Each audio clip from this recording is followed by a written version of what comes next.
Okay, this is gonna be fun. You're gonna actually like this. Mm. We're gonna do a scene. Oh, okay. I had an idea at one of those like, wow, the first time this ever happened must have been like amazing. So I know other people have done like the internet is full of like, oh, the first time it like I'm stealing from Ryan George and some earlier crack stuff, whatever. But the idea popped into my head today, and I'm like, that must have been cool. And so I want to like play this out. So no spoilers for you. You're not the main character anyway. So you're the Smothers brother that has the mustache.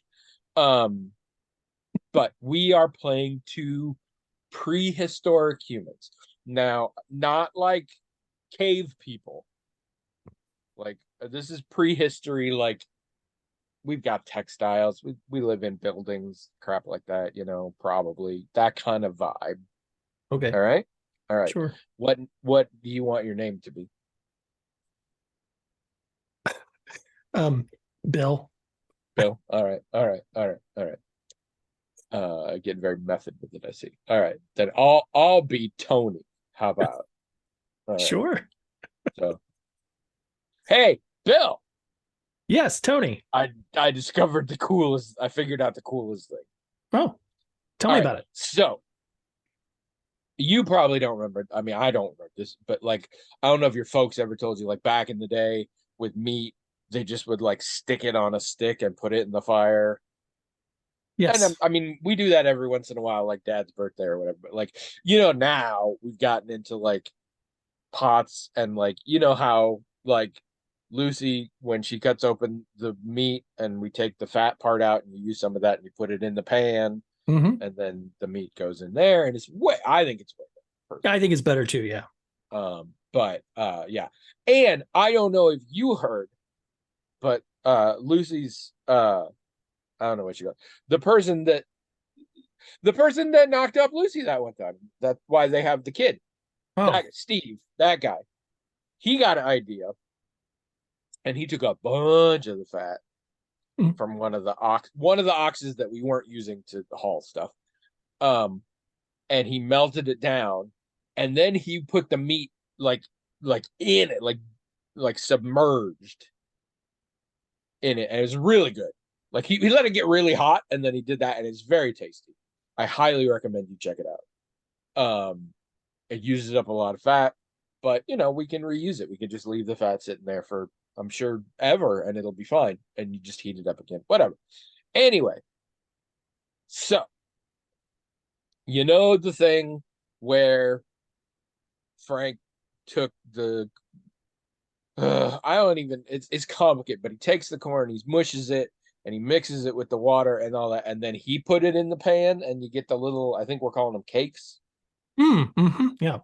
Yeah, those are Those are good too. I like very those. I like tasty. those. Yeah, I love those. I've combined a lot of this together. I took the liquidy ooze that turns into cakes, and Okay. I take the meat. Mm. Speaking of which, actually, I'm not even. Sorry, we have to pause this because my computer has decided right now it's when it's gonna um do a scan. What's a computer? Sorry. All right. Anyway, I took the goop that makes the Mm. cakes, Mm. and I took the meat, which by the way, I didn't use the ox. I know we all like the ox. The new one they brought in with the horns, he's smaller, he's got the really fucked up eyes. Mm. I think that might be the greatest of all time. I don't know what we're gonna call that animal yet, but I want to make a lot of them and eat them. Uh anyway, I took the goop and then I heated up the fat and then I dunked the meat in the goop and then put it in the fat. And it gets like crispy, but like super juicy. And it's just the tastiest thing. And the stuff inside is all not bloody, which is how we like it these days, but it's still like But real tender and it's real fast.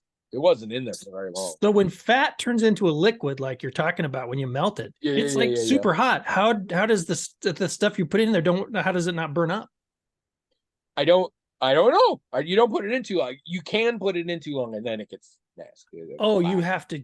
How do you? So you really have to be clever to take it out at the right time. I just trial and error. I know we haven't got a good demarcation yet, but I actually scratched some spots outside of my house, and the sun, when the sun goes about, the shadows go about this far is how long it is. It's really good. I'm gonna eat all of my foods like this now. Oh, you're gonna dip them in the goop, corn goop, and then put them in the yeah. Oh. Seriously, when you taste it, it's nothing ever has. Absolutely amazing. Someone needs to invent dipping sauce. See. The follow-up scene to this is actually mankind's first heart disease, first fatty liver. Because seriously, the person who figured out battering, and I assume deep frying was figured out, and then somebody figured out battering, right? The person who figured out battering and deep frying must have been the happiest person in the world for like 2 weeks, and then they died. I'm not positive what they died of, but there are several options on the table. I wonder if anybody knows how that process came about or who thought of that or whatever. I figure it must have been I figure you probably accidentally dropped some or like, honestly, here's how I picture it.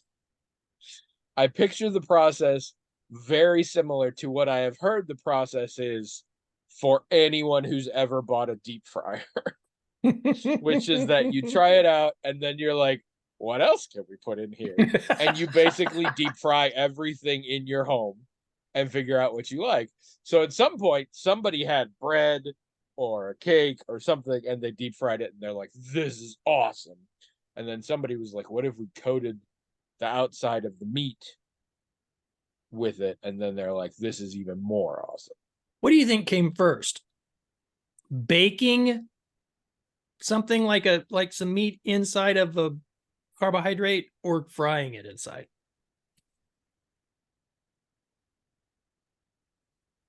Probably baking, but I'm not sure I could explain why I think that. I'm a little sad that you let my greatest of all time joke just slide by there. I thought that was pretty good. What? Maybe I didn't get it. The smaller animals with the horns and the really fucked up eyes, I think they are the greatest of all time. I don't know what we're going to name them, but I want to have a lot of them. You're right. That's good. That's good. It's really good. You didn't even crack a smile. Seriously, I was thinking about it. I was like, imagine you invented batter frying. Like, that would be amazing. And also, you would die so soon. Yeah, that makes sense. And the more I think about it, the more from deeply unpleasant ways. Like, the first person who probably invented it died, and like nobody else did it for a long time afterward because they're like, no, that shit is cursed. But it must have been good.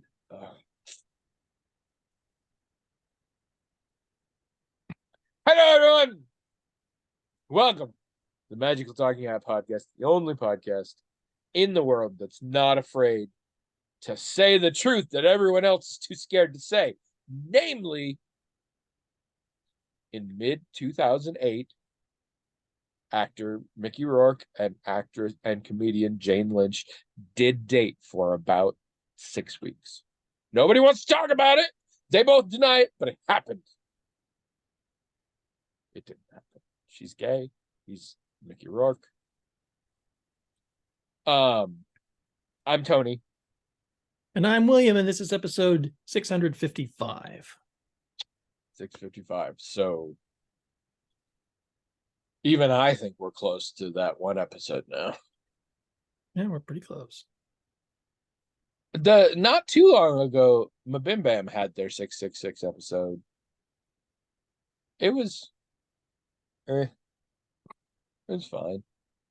Like they talked about, they were really hyped up about it because apparently they have genuinely skipped certain numbers that they thought were too obnoxious. I think they skipped 420 and stuff like that because they just thought it was going to be too much of a deal, but they did that one.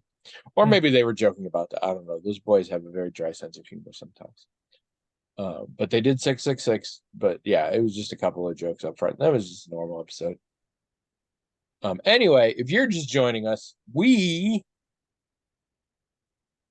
have a hat. It's magic in that it has its own email address, themagicaltalkinghat@gmail.com. People sometimes like to write into that email address, themagicaltalkinghat@gmail.com, with stuff. Whatever. We don't care. The hat cares. The hat magically forwards it to us. We read them. We talk about them. We don't do that a lot, but technically it's the premise upon which we hang the podcast. So what has it been? 9 days? I'm losing track of when we're recording. It's been a little over We did a a week. Tuesday, and this one's actually a Thursday. So Yeah. how have your 9 days been? Well, we watched Haunted Mansion. So did we. Let's put a pin in that. We'll get to that. Okay. We watched that last night. I have things to say. We watched it last night. We'll get back to it. Well, it did. I mean, it literally dropped yesterday, so Yeah, I I guess think that it- makes sense. Yeah. Yeah. Anyway, anything else? You're still Thinking. on vacation until tomorrow, or do you have another week? I lose track. Well, okay, so as it technically things don't start until Monday, but the information about the course, your textbook, and all that is available on the Friday before. So I often go ahead and start the Friday before just to get a head start so on in your world, you're starting again tomorrow. But this is not regular course stuff. So there's No. I mean, what I'm going to see tomorrow is kind of how the schedule is going to go, basically. And then I'll have to interact with the people who are handling my practicum and let them know, and in an interaction between me and the course room and maybe some other information and them, I'll figure out hopefully what a fairly regular schedule for the next 10 weeks is going to be. In the last 9 days since I talked to you last, there has been a lot of interaction with the people I'm going to be working with, and there's been a lot of stuff going on with that, and that's actually taken up quite a bit of time. So really the only thing to speak of that I've done was watch this movie last night, because most of what I've been doing is kind of still getting prepared for this. And Abby and I, we do stuff together all the time that isn't anything that anybody would be interested in hearing about, shows we watch and stuff. I think about the only movie we've watched that was worth commenting on is Haunted Mansion last night. So I don't really have much else to talk about. What about you? I have been living my worst life. Oh, If I can convey to any of you out there one piece of advice that you should take with you, it's that if you have spent the bulk of your life on an SSRI and found it to work quite well, and then you're like, I don't know if it's working as well as it used to, fucking stick with it, because tapering off that son of a bitch is one of the worst things you're gonna go through. I'm so sorry to hear that. I was have hoping it would go more multiple smoothly. meltdowns, one of them in public. Just I mean, I'll put it this way. My new shit, the Lexapro or whatever, which I am now on the half dose. Saturday will be my first day on the full dose. Unless the Lexapro like makes me suicidal or like makes my dick fall off or something, I'm definitely gonna stick with it because I am unwilling to go through the change again.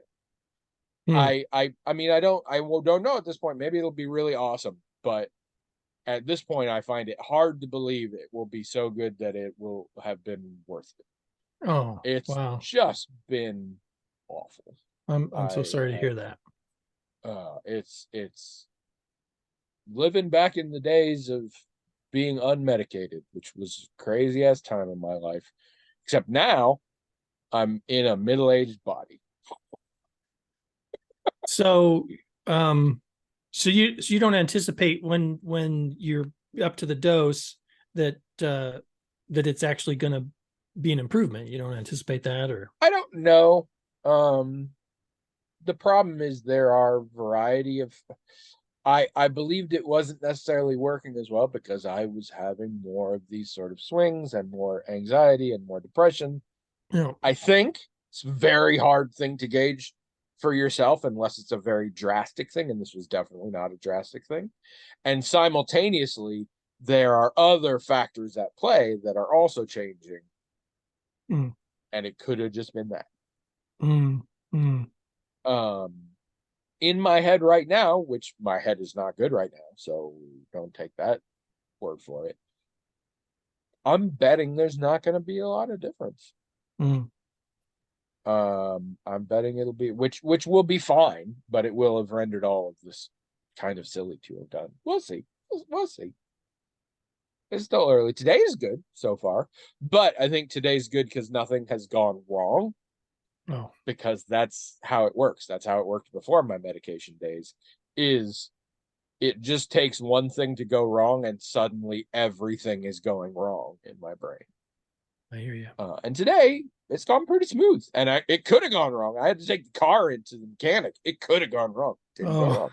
So I'm doing pretty good so far. Also, I know I'm not diagnosed as bipolar, but I also know it runs in my family, and we have a tendency for it. And my niece is diagnosed with it, and also that I have these constant cycles of mood. So take all it with a grain of salt when I say I think today I'm on one of my manic days. So we'll see. can I ask you a question about that I would diagnosis? imagine. I mean, I don't you not only do we speak the same language, you have had special training I know, but I don't want to. that should help. I don't want to. You're talking about your mental health, and that's your prerogative to do. And I don't want to ask a Okay, question. I will make the caveat. I may not answer and instead say fuck you. Fair enough. It But to be fair, that is literally true of any question you will ever ask. right. The question is: so, how would you feel if you received a diagnosis of bipolar? Would that help you in any way, harm you in any way, or it doesn't matter?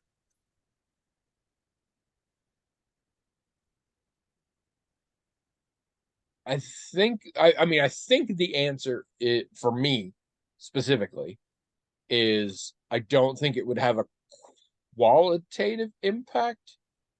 That's not the right word. I don't think it would have a normative. I don't think it would be a good or bad thing.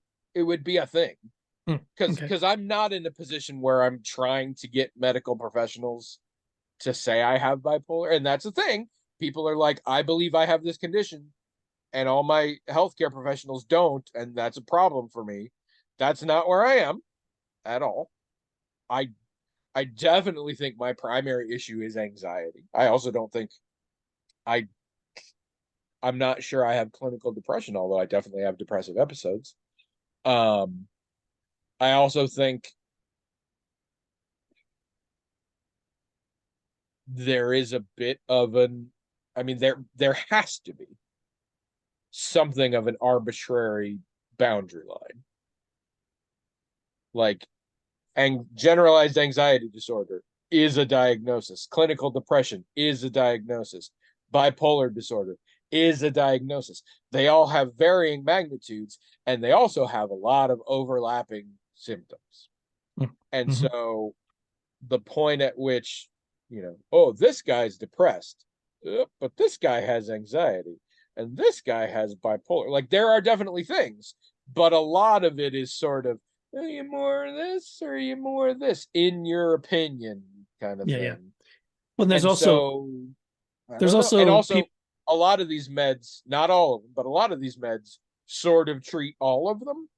And some have been shown to work a little better if this is more your thing, a little better if this is so. Well, the reason I ask is because it's actually a point of ethical concern for therapists whether or not they should, in all cases, diagnose, because for some people will welcome a diagnosis because it helps them contextualize what's going on with them. It helps them if they feel like when they can name it, they've got some command or agency over it, or they've got a goal, they can have a treatment goal or whatever. That sometimes it helps them relate, find a community of like-minded people who have the same problem. So some people welcome the diagnosis for a lot of reasons.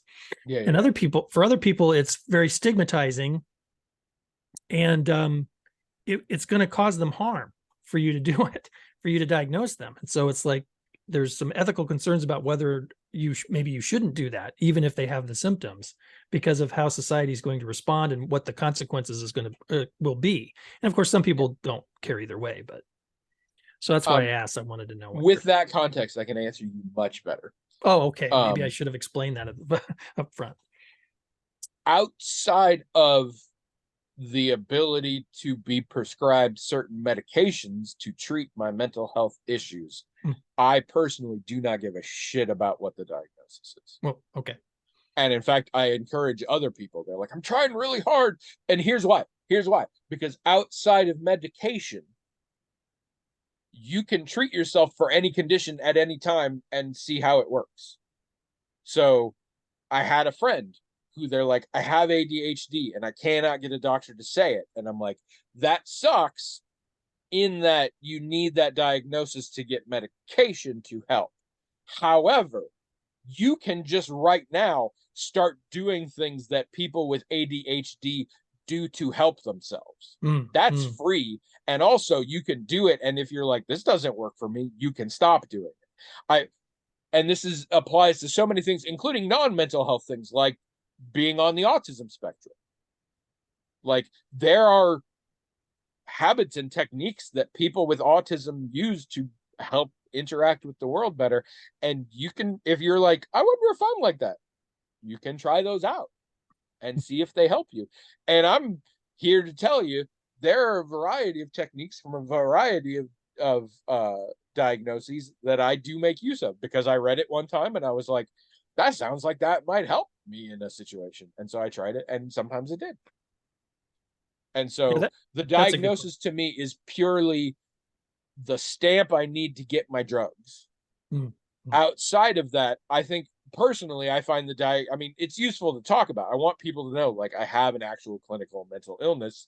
Please keep this in mind when dealing with me.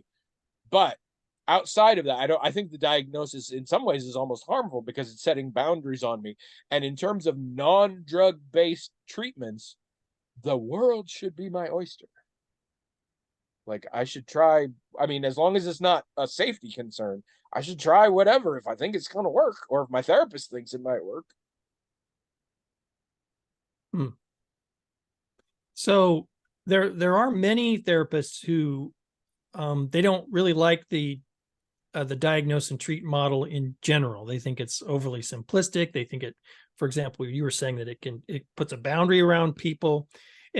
Sometimes they object to the stigma so much. They think, well, one way to get rid of the stigma is just to get rid of this whole thing. But as you were saying, the diagnosis is usually what is used to justify important medication. So then the question becomes, well, we want people to get medication that they need. So how do we do that if we get rid of this diagnostic regimen that is maybe more culturally defined and maybe more arbitrarily defined than that's the biggest thing, right? That our whole diagnostic regimen is about judging people as being abnormal when there's nothing wrong with them, or all that kind of stuff. And the thought is, well, let's just not do that. Let's just take one case at a time, right? And we'll help a person. And if it looks like they might benefit from medication, we'll just give them some medication. We don't have to go through all this rigmarole. And some of them would point out that there's a bureaucracy around this too, right? Like insurance companies, before they'll pay for a medication, they want a diagnosis, right? So that's why we can't just get rid of that stuff, because the government wants it, insurance companies want it, et cetera, et cetera, et cetera. So given all that context, what are your thoughts? Do you think do you think diagnosis is valuable, and we should keep, maybe, and instead of getting rid of it, we should start to with the cultural consciousness, try to sharpen it so it's better? Or should we get rid of it, and because it's more trouble than it's worth, and it's never not going to have cultural baggage, and just do what I was suggested before, where a counselor is just free to suggest or prescribe medication as they see fit without having to have a diagnosis? I think diagnosis of mental illness issues and actually diagnosis of physical illness issues, diagnosis in general. So I guess what you originally asked me, so I just did a little loop to loop of nothing, is necessary. Okay. In the same way that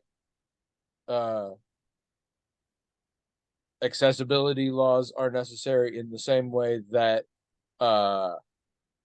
welfare laws are necessary. It's an issue of scale of the society. In a perfect world, we would all go to the person doing the thing and we'd have a talk. And it could be, you know what, I've talked to you in your situation and it seems like you might benefit from this drug. Or I've talked to you in your situation and it seems like you really don't have the money to survive. So here's some stuff. Or I've talked to you in the situation and it sounds like you really need this kind of assistance. So we're going to give it to you. And that would be great. That doesn't scale to the level we're living at now. So you have to a degree, create some things like, okay, everybody's different and this person could be making X amount per year and this person is making X amount per year, but their needs and their things don't match up. So this person actually is doing okay and this person is really hurting and needs help. But generally speaking, most people making X need help. So we're going to say, if you are making X per year, you get help. Right. And some people aren't going to need it, still might get it. Some people might need it, can't get it. And that sucks. But we kind of have to have a point because we cannot have a long, ideally, series of conversations with each individual about it. And the same way with, like, you know what would be perfect is if we could sit down for a long time and discuss different medication. I mean, in the same way that, like, in a perfect world, also prescriptions wouldn't be necessary because we could just educate people and we could talk about it and we could give them access as needed and so forth. Oh, yeah. But we have to have these rules, and insurance makes the same thing. Liability makes the same thing. Yeah. Sometimes you give somebody a drug and either directly or indirectly, it causes them to die. Yeah. And then people are like, you fucking killed. I was going to pick a random name. And then I actually came up with the random name that the dude who killed himself from my high school on was a bad choice. You killed that dude. Give me money. Yeah. And they're like, okay, well, I mean, he knew the risk going in. And that's when you need to be able to say things like, he very specifically had a diagnosis for which this is a thing we would give. And so it's just a fluke that it fucked up for him, as opposed, or saying, you know what? You just pulled it out of your ass. That, like, you have no evidence that that was even a good idea. So fuck you, pay me. Like, you know, I mean, the whole thing. Insurance, exact same thing. They're like, I want to give him this thing. Well, it's going to cost us money. So we need some sort of assurance that it's a good idea and not just your pinky promise. Now, again, if we're in a small enough group, insurance is handled by Insurance Bob. I mean, ideally, insurance isn't a thing in the small enough group, but, you know, Bob's the one who holds the resources to meet out. And if you come and you're like, Bob, this dude needs some of this, he's like, well, okay, Allison, I know you're good at this stuff, and if you say that guy needs it, okay, here. But in our world, Bob and Allison don't know each other. So, and they don't have time to know each other because there's a lot of Bobs and a lot of Allisons. So I think it's necessary. I don't know that it's good, or I mean, it is less than ideal, but I think it's what you get when you're living in a world of this size? Well, I find diagnosis, the whole, for one thing, the practice of diagnosis has evolved, I think, in very positive ways. For example, nowadays, you're not even supposed to think about diagnosing someone or reaching for the DSM at all unless they're in distress. So you're not deciding, you're not looking at them and saying, oh, you're sick, you need this help. They're deciding, right? I mean, I am, but that's why I'm not a professional. And that's a huge, it didn't used to be like that, right? Oh, yeah. It used to be that the diagnostic guidance could allow you to just see a person out on the street doing something you didn't like, and oh, that person's sick. But no, now it's got danger to be to themselves or others. Sure, they have to be in distress. It's now some behavior, if it's like really out of character for them, and it's clearly bothering them, even though they would say they're not in distress, like some schizophrenic or psychotic symptoms. Obviously, the person might not say there's nothing, they might say there's nothing wrong with me, but you can see there is. So there is still that a little bit. But for the most part, you can't even begin to diagnose someone unless they're coming to you and saying, hey, I have a problem. And even beyond that, they might think they have a problem, but if they don't contextualize their problem as a mental problem, let's say in their culture it's a spiritual problem, and they're going to go to a spiritual healer or something for it. Well, again, it's not your place to diagnose them with something and to insist they get a treatment, even though they are in distress and they know they are. They're going to go to their spiritual healer for help and probably be helped because that's how the mind works. Or maybe that's how the supernatural realm works. I don't know. That's not for me to decide or judge or push on somebody. So I think since diagnosis has evolved, I believe evolved to this better place, I think it does prove that we can get better at diagnosis and what we diagnose and when and how. And I also tend to think that people who want to just get rid of that whole thing are a little bit throwing the baby out with the bathwater. Although I do appreciate a lot of their points about being multiculturally sensitive. I think that is important, about not imposing our values on someone else and calling someone's cultural practice a mental illness, or all of that. I totally agree with that. I totally agree with and that. if we're going to establish these things, I find, and again, this is outside of health diagnosis, this goes into all sorts of categories. It does really. Yeah, you're right. The biggest problem nowadays is not, I mean, it can be a problem that like you drew this line and I happen to be on the other side of it, even though I'm totally like, that is a thing. But what's way worse is you drew this line and my dude is really good at like saying that's the line, here's where you are, here's what we do. But this other dude, he really is not good at picking. Like it's the lack of consistent enforcement of said boundaries.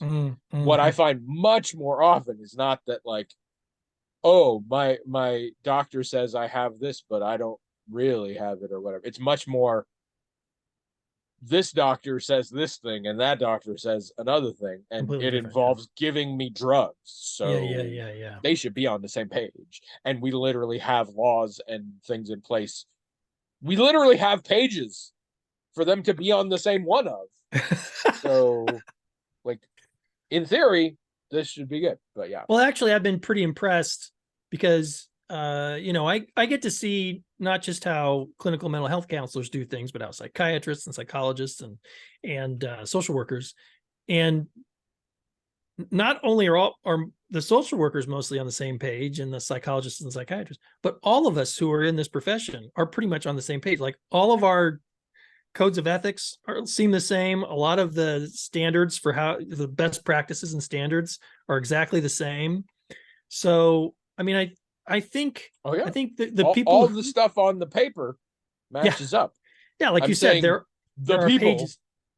No. I know, I realize that, but I think it's good that you were saying there are actual pages for them to be on the same one. It's good those pages are out there. right? Oh yeah, yeah. I think those best practices, I think it's great that all of these people who work in this, and they come from various backgrounds and but they work in the same kind of industry, that they've often gotten together and shared information in a way where there's this, finite set of best practices that anyone can look at and learn.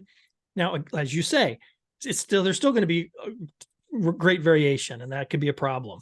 But at least, like I say, at least those pages are out there, and the ones that I've seen are very sensible. I think they're correct. They're definitely the kind of thing that I want to conform to as a professional. And I think people who don't have degrees or whatever, but still do this kind of work, can benefit from looking at this stuff and trying to meet these what I think are reasonable standards. But yeah, it's you're right. There is a lot of variability out there, but I mean there's nothing you can do about that. I don't think. I mean, that's just how I it's going to mean, be. other than increased regulation, and and again, at scale, corruption exists, and all that. I do want to touch on a thing that you alluded to, but I do want to make it clear because, again, my answer to your earlier questions were very specific to me. Sure, and that's I where I wanted am them to be. aware that there can be a tremendous amount of importance in diagnosis outside of drugs for some people, especially in a mental health situation. Because if I don't have a diagnosis, then it's like maybe some of it's just my imagination. Maybe I just Mm. have the crazies. Everybody around me is like, come on, it's not a real thing. You just like to get pissy sometimes and stuff like that. But now I can be like, no, I have a thing. A doctor told me I have a thing. It's true. So fuck you, it's real. And fuck you can also be referring to your own inner voice saying, I don't know if Yeah. it's real. So I do understand the importance of that. And as I said, I the fact that we determined I had a mental health issue and is still important to me, and I still want people to know that. I guess my justification nowadays is like, a grown up makes me take drugs for it, so it's real. Um, but like which drugs and why is And of less course, the most important. important point is that when you had that medication, it helped you. You believed that, Oh, and absolutely. yeah. In fact, originally it wasn't prescription meds, Mm. because when it came to a head the first time, I was dating a very woo-woo young lady, and so she got me into St. John's wort. And Mm. St. John's wort worked Mm. real well in a very similar way to how Paxil eventually worked. Mm. It just eventually stopped working. Oh. And so I got on Paxil, and Paxil was great for 15 years or so. And then it wasn't working as well. And again, usually with these things, that's part of why I feel weird about this one. I'm the one who decided this time I'm not sure it's working as well. Literally every other time has been outside forces, and specifically disparate outside forces. Right, right. If Sure. one person is like, you've been a pissy bitch, maybe they suck. But if like 8 people who don't know each other are like, you've been a pissy bitch, probably means I've been a pissy bitch. And so that was what happened for me to increase the dosage of my Paxil. And then yeah, but this one is all me. Nobody's been complaining. So I don't know, but we'll see. But yeah, no, I, I definitely have found that stuff work. I'm still nervous about what it's gonna look like now, because literally the majority of my life I've been on Paxil. So I have a much clearer image of what I'm like on Paxil than not. So I'm not sure now. But I did also in the tapering off of this. Luckily, this was much shorter. Had some really bad physical symptoms, oh, um, that I recognized because they are symptoms that I have gotten if I've ever, and it's very rarely happened, missed my meds completely for multiple days in a row. I right, had similar symptoms, so that's right, how I knew. right, right. And I'm going to avoid a lot of detail here for your sake, but I have been enjoying that tapering it off, at least temporarily, alleviates some side effects that are not severe, but ones that I decided long ago to just live with. So I've been enjoying not having those side effects for a precious week or two, Hmm. until I'm sure they come back, because I mean, I know everybody responds differently and I want to have hope, but the truth is SSRIs all have the same sort of suite of side effects. And so I feel like I'm probably going to end up in the same spot. And my experience with this stuff has been very minimal. Usually I have pretty serious side effects for the first few weeks and then they sort of go away, but they're sort of low level all the time. So you're moving very slow. So I don't know how much of this you're picking up. You froze for a second there. Yeah. All right. Well, I've been talking a lot. So how much of that did you catch? I missed only about the last 20 seconds, maybe. That was the good part. No, I was saying that SSRIs, people react differently to different ones, and so I'm a little hopeful, but they all kind of have the same suite of side effects. Right. And so odds are decent that whatever side effects I experience from this one are going to be not super dissimilar from the side effects I experienced before. Different things at different levels, maybe, but and for me, the side effects in the past, again, St. John's wort and the Paxil were sort of moderate to severe in the first few weeks, and then tapered off to very little, and definitely what I could live with. So I'm hoping / guessing that'll happen again, and if it doesn't, then I need to switch. But it is nice that I'm now in a place where like the little low level ones aren't even there, because I'm kind of hitting a point where I'm hardly taking any, and so that's been fun. All right, but let's get to the important stuff. Disney's Haunted Mansion. Yeah. I'm gonna have the same response I've had to so many movies lately. So mine's gonna be simple. So let's just start with you. What did you think? I thought it was pretty bad. I'm a fan of the ride. Yeah. I think the ride's pretty fun. And so I would really love for there to be a really good Haunted Mansion movie. So I feel like I'm going to judge it more harshly than other people. So I just want to put context on that. But it was no, it wasn't good. I mean, there wasn't. I thought the young actor, the boy, I don't remember his name. I'm very sad for him because he seems really talented, and I think this was his first movie, and that's too bad because he's really, really good. And then shit to work with. We Trish and I specifically talked about that. I'm like, I don't think it's him. No, the character sucks. Like they aren't giving not the character's not a bad person. The character was written very poorly, and I'm yeah. I get the sense that he's a good actor. Yeah, I do too. But they gave him like nothing to work with. I really hope to see him in other things because he seems really good.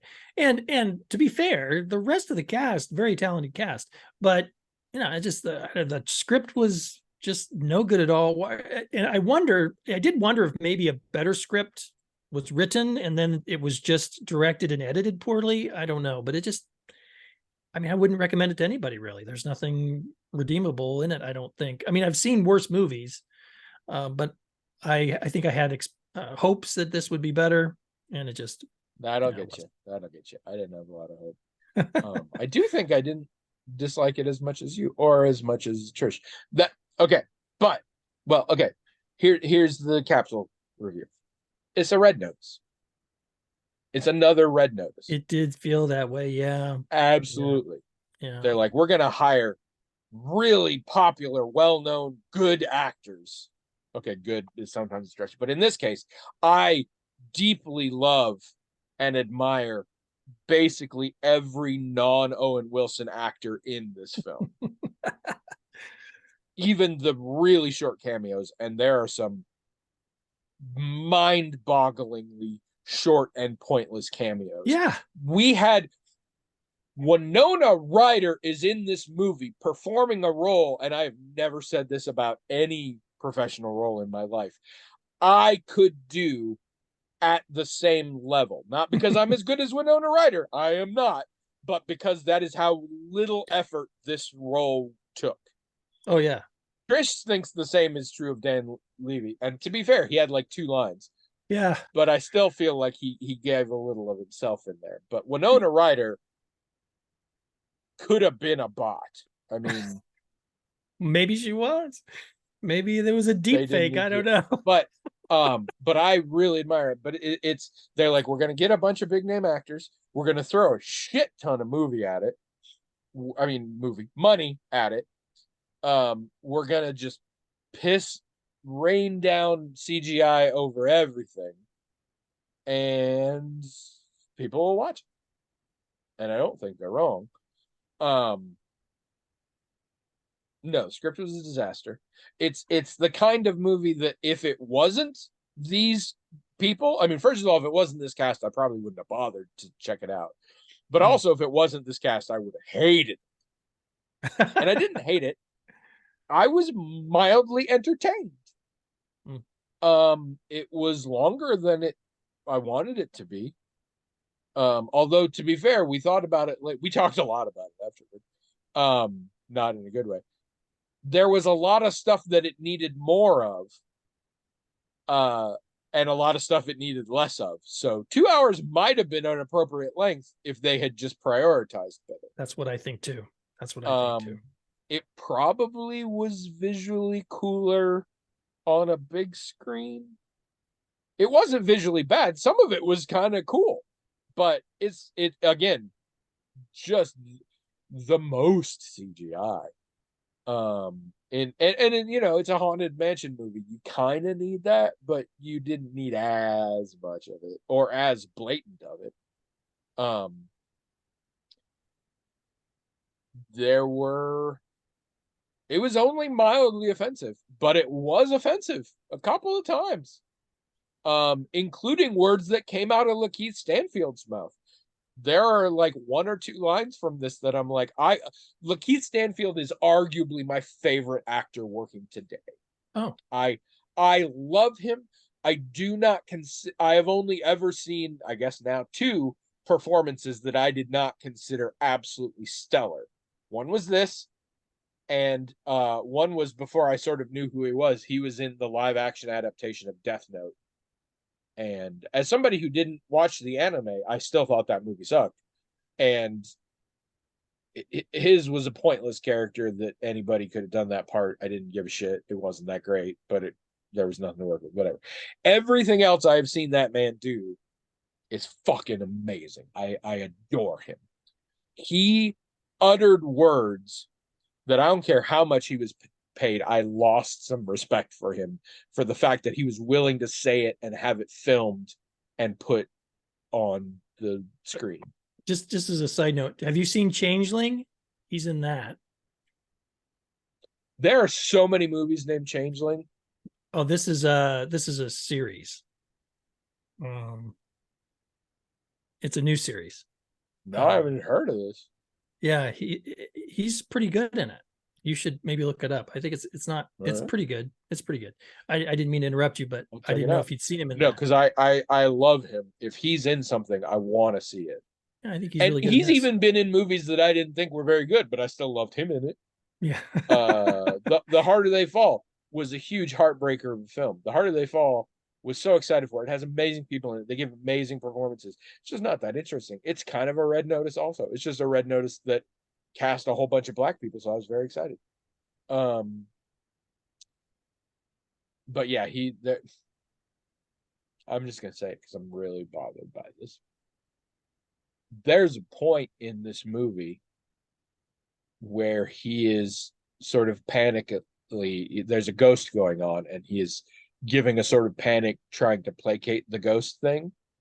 And he says, Ghost Bay. Can I call you Ghost Bay?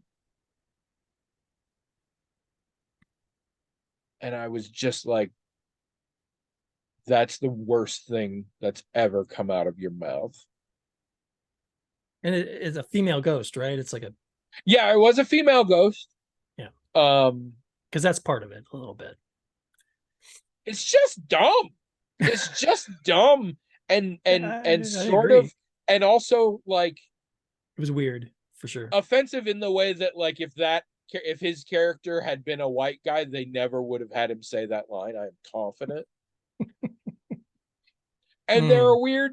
They're Disney likes to try and do this, be like we're up on the culture, and yeah, there's even a yeah. line that isn't terrible, except for the fact that I'm like it's Disney, so I'm sure they're patting themselves on the back, where he actually says, I never thought I would ever say this, but if we're not back in 2 hours, call the police.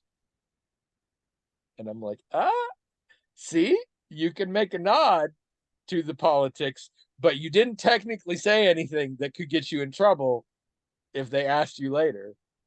Uh, I'm, but it seemed like a big ad for the ride, odd enough. Like you're this a big and that's the thing, advertisement for the ride. That's weird. it had some references in it, some of which were fun, and at least one of which was real fun because it seemed obscure, but Trish and I literally caught it in the same second. And I know because we both out loud were like, oh, and it's you'll know, I think I was Tiffany Haddish's chair. Yeah, right. That was I love that. I love It, that. it was pretty good. As Honestly, soon as when that's happening, I was like, oh, it's the, and then I hear Trish go, oh, and I was like, yeah. And then there there were was, other, and there were some, I'm sure there were more references I wouldn't get. yeah. Um, Well, when Tiffany Haddish first showed up, I thought the film started to just get a little more interesting at that point, and then not. yeah, well, it's So the movie, the script is clearly, I don't even want to say individual scenes, individual lines from other scripts that somebody just stuck together because there is not a lot of cause and effect. There is not a lot of setup and payoff. There's cause, yeah, there's setup, there's effect that has no relation to any cause that has happened. And this is what bugged me, there is so much payoff for which there was no setup. So much. But it's just like things you have in the movie. We had a lot of emotional beats that we never set up. We never had earned. relationship established, like moments where they're like, no, because you really helped me and made me a better. I'm like, no, they didn't. I have No, literally watched the entire time you have known them, and that didn't happen. yeah, they never earned any of those moments at all. And so many bits that I'm like, somebody wrote this down because these are things that happen in movies, but they're tied to other bits that didn't happen in this movie. You mean as if an AI wrote the script? That's what it Very felt much, like. very much. I was gonna make a Exactly. Chat GPT joke to start Yeah, with, in fact, but I yeah. feel like it's people are doing that everywhere. But No. like, yeah, it very much has that feel. Um, we also determined either Danny DeVito or Owen Wilson's character. Those are one. They filled the same role. We could have just ditched one of them 100%, and the movie would have been unchanged, except a little less busy. And I would take Danny DeVito partially because if you asked me to choose between Danny DeVito and Owen Wilson, Danny DeVito all day, every day. But also, Danny DeVito's character was fun because it was the ways in which it was similar and not similar to his character on Always Sunny in Philadelphia are hilarious. Like, because in Always Sunny in Philadelphia, he's one of the most reprehensible monsters out there. And this was like, what if we made it Disneyed him so he's not bad, but he's still kind of that guy in a way that was just. And don't get me wrong, Danny DeVito has range. I'm not accusing him of being one note on this, but it was just the way he chose to do it was in some ways very similar, in some ways different, and it just was really sort of fun to watch that aspect of it for me. Um, uh, literally, I was just complaining about the fact that I can never get her name all the time. Rosario Dawson. Mhm. Her name leaves me constantly. She's Mm. really huge right now. She's having a moment, but she's also been around for decades. I think she's very good. I'm a very big fan. I lose her name all the time. Mm. And it's a very distinctive name. But Rosario Dawson, great job. I liked it. Didn't give her a ton to work with. Jamie Lee Curtis, marvelous, but just in general, these people, what I tried to do was be like, I'll bet you got paid well, and good on you. I mean, that's fine. Because that's all I can say. Hassan Minaj is in this, and again, a role that didn't need to be Hassan Minaj. Could have been me or William or anybody who's not like actively afraid of cameras. Uh there's just a bunch of just because it's cameo and it's fun and whatever, but like didn't fucking matter. Um it wasn't until afterwards Trish was like, this doesn't make any sense. And I said, what? And so we went through the explanation and I thought it was fine. I was like, yeah. And she's like, so this guy does, and I'm like, yeah, and then this and this, and then she's like, and then this, and I'm like, yeah. And so if this happens, then this happens. I don't know why though. We never explained why. Like we explained the backstory of our villain, and we explained what our villain's plan is. We did not explain how our villain's backstory led to him being able to do that plan. Yeah, that's like one thing. Why that plan is possible. Yeah. And it's not, it's one of those things that could have been propped up very easily with a MacGuffin or two, but they didn't bother. I mean, MacGuffin, you can get away. I mean, look at the Fast and Furious. Most of their shit is just random MacGuffins that make it hold together better than this. Also, I'm just going to throw this out there. The main villain is voiced by Jared Leto. And it's 100% I Am Groot situation. Like, if you didn't see it in the credits, you wouldn't know it was Jared Leto. Nope. And it doesn't matter at all that it's Jared Leto. Does not. And also, it's not physically Jared Leto because our villain is wholly CGI. So, like, it's I Am Groot. It's absolutely I Am Groot, except just a hunch. He probably didn't put as much of his heart and soul into it, because good or bad, necessary or not, Vin Diesel is like way into being Groot and like giving his all. He insisted on doing every language of I Am Groot. Like, you don't normally do that kind of shit, but he learned how to say I Am Groot in every language the movie came out in and did a separate performance for each one, because like it was a thing for him. I do not believe that is probably the case for Jared Leto. Probably not. But you could speak to this, and I'm guessing I now know my answer given your reaction. Is there anything in Haunted Mansion, the ride lore, that helps any of this? No. Okay. So certain parts of the ride became popular sort of by themselves. The villain, for example, that part of the ride, or that animatronic in the ride, I assumed it has such a distinctive, this is a dude from the Haunted Mansion look, that I assumed it probably is in there somewhere. Right. So people latched onto this character from the ride and, you know, made up lore about that character. Very popular character in the ride.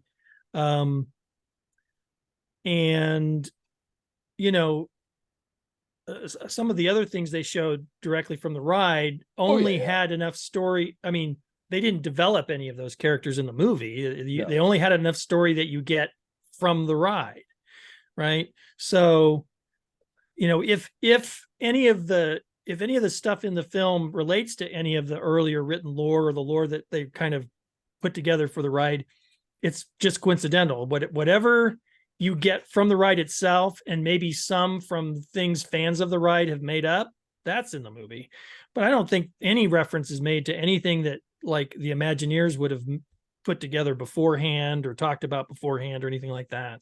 Yeah. And all the references I knew were physical and visual. Sure. And, you know, the whole backstory of the mansion and of that particular character and all of that was all, I don't think that's ever been part of the ride. I think they made it all up for the film so that they could take all of these elements in the ride, which is notoriously fractured, right? I mean, that's a Oh yeah, that's yeah. a popular thing Because to say. of different, yeah, different Right, different guys. people Yeah. creating different things, and then they'd update it. So there's no through line with the ride at all. And so I think they thought, well, let's try to make one. And the one they came up with had some merit, I thought, just from a storytelling standpoint. But I mean, you were just, it was too many things you're trying to force together without really any craft. Too many characters, to be honest. They didn't, they couldn't. No, They absolutely. they tried to give each character some kind of, the reason they had moments that they didn't earn was because they wanted to give everybody an arc, but the arc had like 2 beats in it. There's And no smooth arc. was completely ignored in between. Right. Our So main character is very interesting. Also, the trailer gave me a very different sense of what kind of movie, and I'm not oh, saying quality wise. Hmm. Like, I very strongly believed Lakeith Stanfield's character was a ghost hunter, like a but in fact, A, he's our POV, kind of, yeah. and B, his whole thing is that he doesn't believe in ghosts, at least at the start. Yeah. Like, the way they did it, I thought he was like literally the guy showing up, and I imagined he was going to unroll a leather thing that had different bits. Like, he had that look, but no, it was just his style. But like, well, like, he's a good example. He has some deep shit in his past that is causing him trouble. He talks about it a few times, and he gives some very emotional performances when he does. Outside of those moments, he seems like a dude who does not have any problems of that. Like, the trauma of that apparently is every moment of his waking life only applies when he's doing a monologue about it. Yeah, And the rest that of the seems time, it seems to have no impact. right. You seem to be, yeah, I agree. I think that's true. And there's lots of stuff. I do love, though, there's a twist about Owen Wilson's character. Hmm. And I called it without realizing I was calling it, because I thought they did a poor job with his character in a certain way that it turned out wasn't his. I don't. Why am I worrying about spoilers for this movie? It's not worth it. I think I know Owen exactly. Wilson plays a priest who doesn't turn out to be a priest, and that's good, because I will never buy Owen Wilson as a priest, and he didn't pull it off here either. But it turns out he's not actually a priest, and I'm like, well, good on you, movie, because that was dumb. So I'm glad it turned out that was not real. I called it by saying, why did they put him in that costume? It looks like a Halloween costume. And then later on, oh, that's even better. I believe I just said I am never going to buy Owen Wilson as a priest. I can't believe they did. Yeah, that too, but and to be fair, that one has a little bit of a through line, because he's a very shitty priest throughout. Yeah, that's true. So, but that's true. No, but then just shit that you see, like, they find the crystal ball, and I did it all myself. It wasn't me and Trish bantering. I did it to myself, and I was like, wow, that's a really big crystal ball. Beat. And then I was like, yeah, about big enough to put a human head in it, don't you think? And then there was a human head. Yeah, it's not. I mean, I was entertained. Trish wisely thought it would have been a way better movie if we'd been high. And I was like, oh, 100%. Might have been a real good time if we were high, but no. It was, yeah. But the one really good thing I could say for it, it has got me jonesing to reread Down and Out in the Magic Kingdom by Cory Doctorow. A marvelous sci-fi book set in a post-scarcity future in which competing factions are trying to redesign Disneyland's Haunted Mansion. It's a very good book. It's Cory Doctorow's first novel. I highly recommend it, and I don't want to reread it now. So yeah. I just don't know why they can't make a good, I mean, because there's no reason to. This took less effort, and I think that's less effort on behalf of the executives, and is going to make just as much money, or at least enough money. Well, the reason there are certain expectations is I still think the first Pirates movie was really good. I mean, all things considered, first, especially for Oh a yeah, movie based on a ride. But and but it holds up pretty well. but the Pirates, when they made the Pirates movie, they didn't sit and worry about how close it was to the ride or whether or not people were gonna have a good ride experience. They didn't do that. They let storytellers come in and tell a decent story. It didn't matter if you put all the elements of the ride in there, because I just know that when they made this film, they want people to watch it. And then when they go ride the ride, it's like, oh yeah, that scene. Oh yeah, that scene. Oh yeah. Because I mean, they just basically took everything that's in the ride and put it in the movie, which that's not the way to do it at all. At all. It's just not.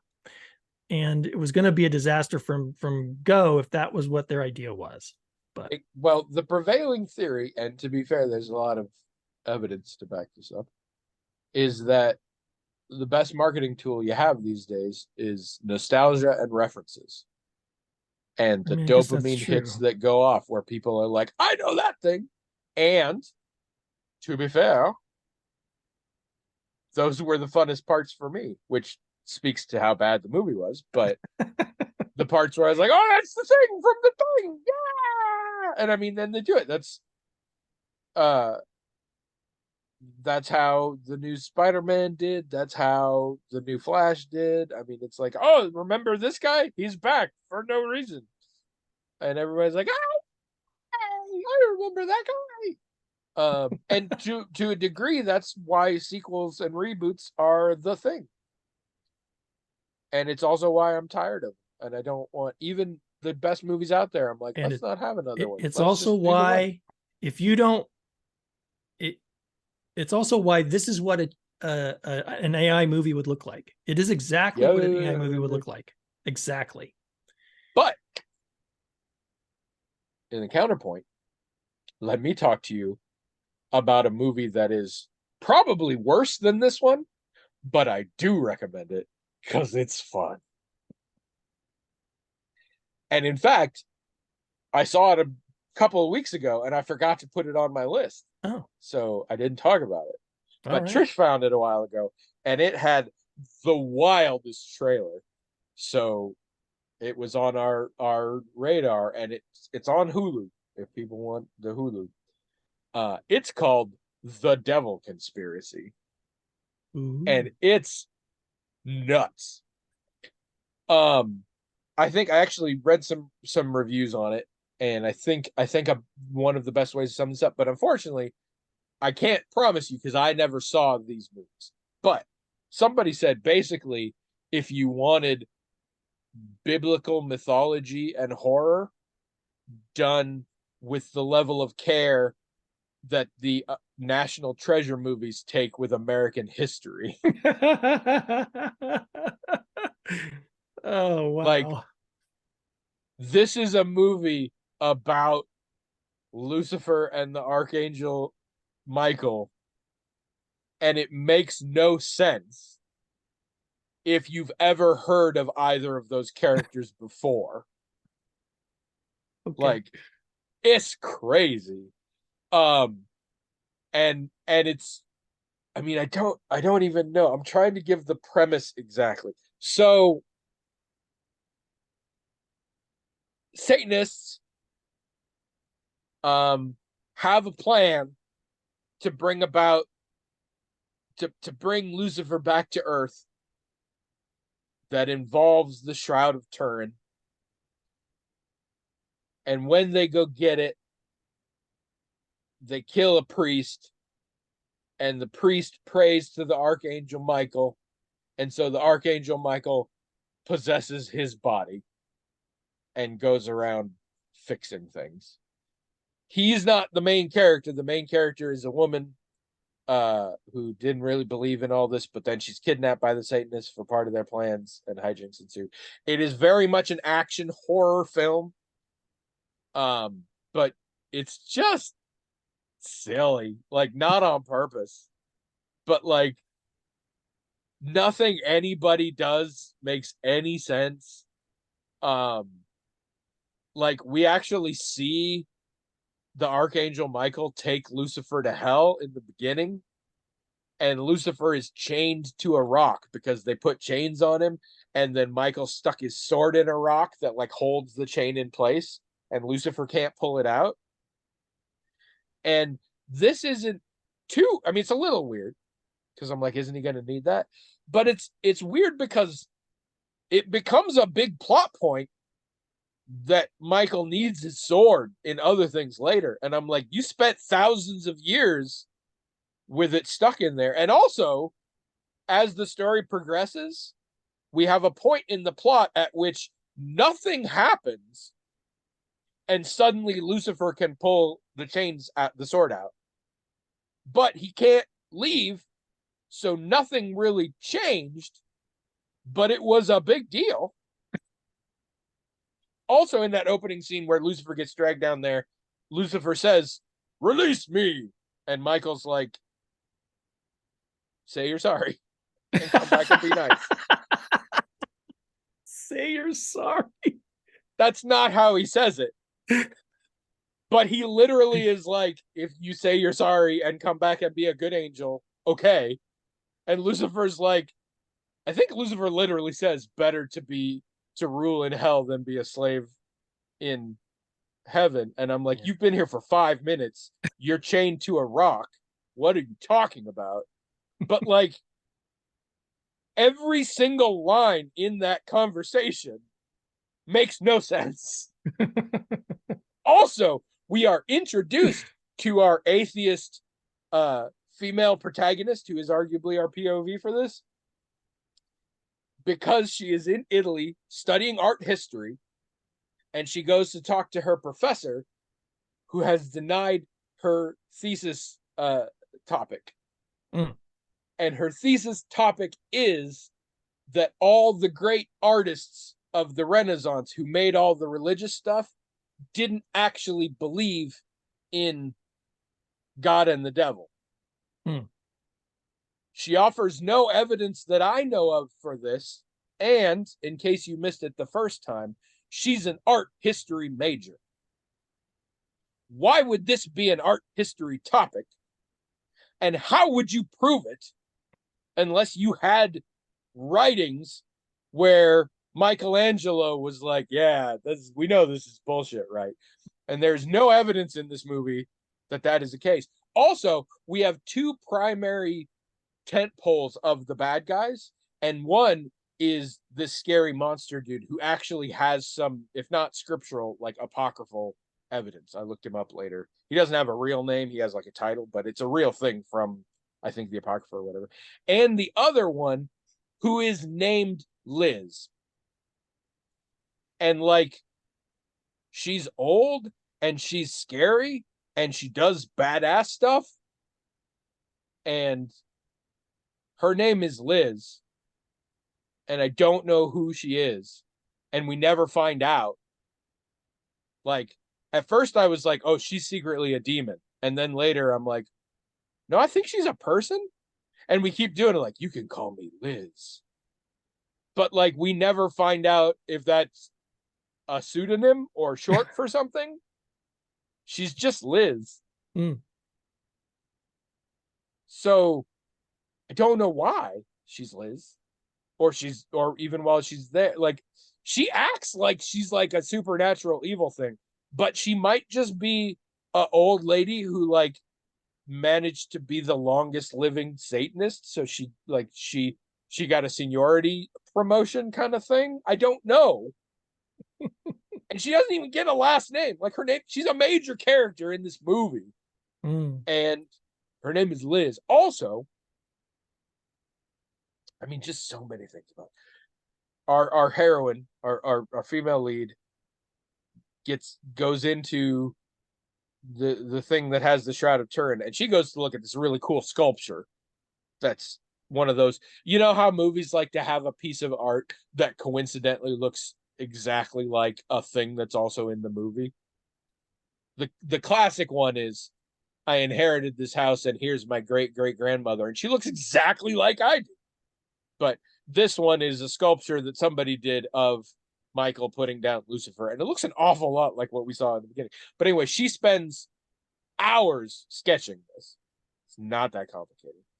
And Liz breaks in and steals the sword off of this sculpture, and it's a big ass sword.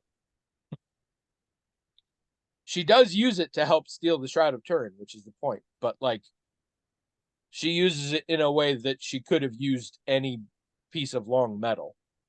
Like the sword is nothing. Like we make a big thing. It's a totally different part of the museum, and she goes specifically there to steal it. And this is important because otherwise she would never have seen what's her name. So it's a really good thing she did. But there is no reason for her to do it, and it's not the sword or anything special or compelling at all. But she had to see this woman, so. And how this woman, she says later, captured the essence of Lucifer, which I'm like, first of all, I saw the drawings. So don't fucking bullshit me on this. But second of all, no, she did not. At best, she captured the essence of a sculpture that someone else made. Yeah. Because it's her sketches were not impressionistic per se. They were just drawings of, I mean, Of they were the competent. thing. Yeah. So I'm like, nope. But it's good. like, if we don't say this, she's not gonna be in the movie. Yeah. So we gotta have her in the movie. And actually, at one point, I won't tell you what the solution to, well, I'm not telling you what the evil plan is, and I'm going to tell you what the solution is, because it is such a joyful experience to find out how dumb both of them are. But I will just say this. There is a moment in this movie where the Archangel Michael suddenly realizes the answer and has what I would say is like one of those aha moments that J.B. Fletcher had in every episode of Murder, She Wrote, like 10 minutes before the end, where she's like, oh, of course. And his aha line is, I forgot that there are beings more powerful than me. And I'm like, did you? Archangel Michael? I feel like that's some shit that will get you fired real fast. As an archangel, I'm not saying there's a ton of them, but I'm saying the ones, maybe even just the one that is, you never should like be like, oh yeah, I forgot about that. like I laughed out loud when that line came. I'm like, what? How? No, what? No. That's kind of his whole thing, right? To know that. And to punish the other angels who seem to have forgotten. Like, I mean, that was a whole bit at the beginning, sort of. Yeah. And there's little, I mean, it's I recommend it. It is a fun time. It is not a good movie, but it is a fun time. And it is competently shot, and it's filmed in Romania, which means it cost very little, but also means it's very pretty. Yeah, it's beautiful. It gets filmed in Prague and all that, and Romania all the time, because it's very cheap, but also it's real nice looking, and it is. But yeah, it's dumb. It's dumb, but it's a fun time. So I would recommend The Devil Conspiracy. All right. I had another thing I think still on. Oh, I had two things on the list, but okay, one. No, it's on about. Okay, that's it. So we're gonna need to wrap up here. I'm gonna end on one thing, the episode, because it's a very small thing. So thank you for listening. Sorry we actually have an email.